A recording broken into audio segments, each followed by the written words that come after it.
Welcome to Weekly Stuff and Things with Mathew Ruybal. I'm Mathew Ruybal, and it's our 4th episode. Hooray! I'd like to start this week with some gaming, but first I want to say I'm no longer going to partake in this whole console war argument. I love gaming. Doesn't matter on which console. The experience should ultimately trump brand. That's all I want to say about that. Earlier this week, Sony announced that they have surpassed their entire year sales goals for the Sony PlayStation 4 back on February 8th, which is weeks ahead of their console's Japan release on February 22nd. That's very impressive. SCEA's John Kohler earlier this week announced that they will be releasing more than 100 games this year. It's a good time to be a gamer. The Titanfall beta is now open. Have you played it? Do you like it? Do you think it can steal the multiplayer arena thunder from games like Call of Duty and Halo? Let us know in the comments below. I haven't had a chance to play it yet, but I've heard nothing but good things so far. I was really excited when I heard Activision announcing a new Transformers game called Transformers Rise of the Darkspark, because the games that High Moon Studios developed previously, War for Cybertron and Fall of Cybertron respectively, were awesome. The cutscenes themselves were better than Michael Bay's movies.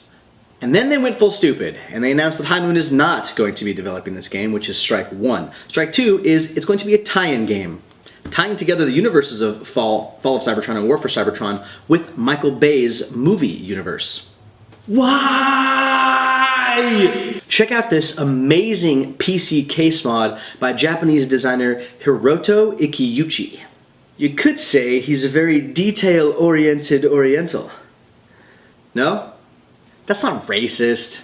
Anyways, click the link below to check out a bunch of photos of this case mod / diorama. Absolutely incredible work. I'd be afraid to play on it, I'd be afraid to break it. It's really cool, check it out. I came across this rad little tidbit while I was searching for new porn. I'm kidding. I don't search for new porn, I always go to the same websites. What? It's a joke. Gosh.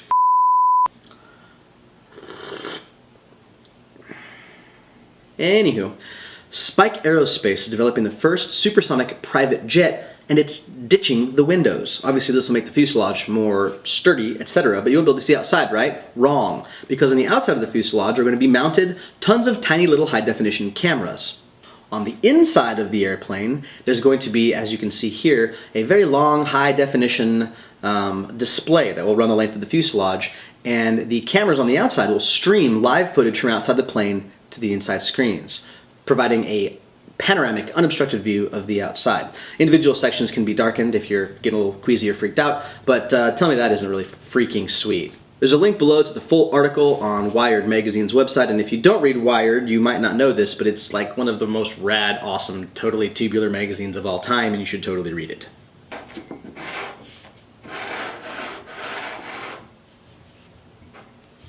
Let's talk comics real quickly. If you're not reading comics, you're missing out on some extraordinary tales, really well-crafted stories, and obviously some amazing art. They aren't just for kids, folks. And you can get most of them digitally now for your digital device, your Kindle or your tablet or whatnot. First, I'd like to talk about The Fuse. It's a comic by author Anthony Johnston and artist Justin Greenwood. The series description reads thusly: working homicide 22,000 miles up on an orbiting energy platform, in a 5-mile-long, jury-rigged steel city stuffed with 500,000 people, with no help from your so-called colleagues back on Earth. It's more than tough. It's murder. Seems like a pretty rad crime drama. If you're not reading this one, I highly recommend checking it out. The first few issues are available now. The Fuse. Next is this one, Snowpiercer. This is a French comic by Jacques Laube and Benjamin Legrand. It's a dystopian sci-fi thriller set on a train carrying the last of humanity through a frozen wasteland. It's actually received the big screen treatment coming up here by Korean director Bong Joon-ho. I had to look because I couldn't remember it. It's his American filmmaking debut. He hasn't made an American film yet. This is going to be his first one, and it was shot 80% in English, which is pretty sweet. Stars Chris Evans of Captain America fame, as you probably remember. It's also got John Hurt, Ed Harris, a few other pretty good-sized names to this. The film looks pretty cool, but before it releases, go check out this graphic novel, Snowpiercer. Volume 1 is out now, and Volume 2 drops on February 25th.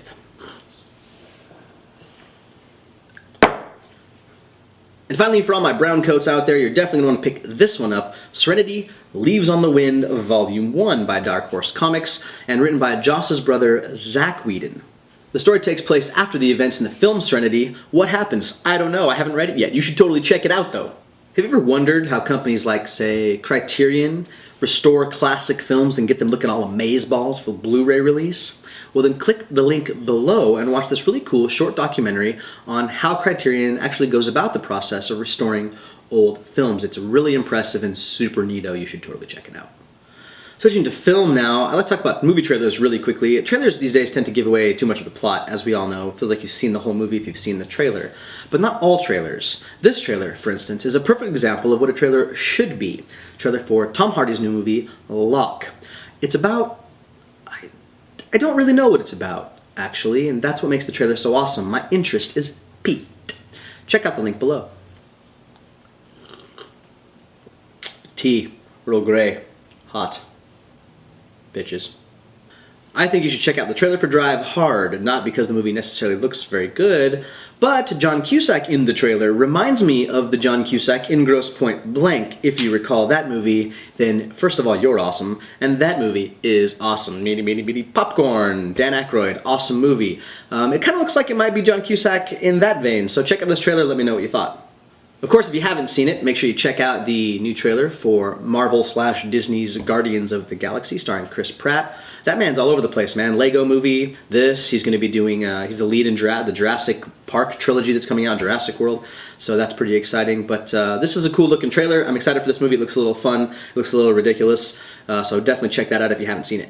Is anybody excited for the new Godzilla movie? Because I am. This is a new poster for it. It looks rad. I mean, it's Godzilla. You know, you kind of have to go check it out. And I can't imagine it's going to be as bad as the one with Jean Reno.